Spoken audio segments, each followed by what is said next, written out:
لیکن میرے نزدیک ہو سکتا ہے آپ کے نزدیک بھی چھوٹا ہو، آپ ہمارے ساتھ کرتے ہوتے ہیں.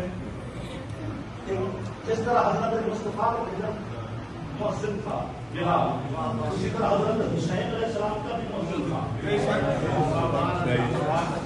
کہ جب حسین علیہ السلام مدینے سے چلے تو اسی مؤذن نے اذان دی. رمضان شوال زکات سے 4 مہینے 4.5 مہینے مکے میں رہے تو وہی مؤذن اذان دیتا رہا.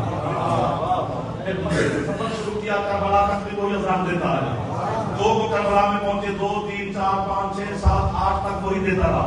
9 کی صبح کی اذان بھی وہی اسی نے دی، محرم 9 کی محرم کی ظہر والی بھی اسی نے دی، مغرب بیت کی اسی نے دی، عاشور کی صبح ہے.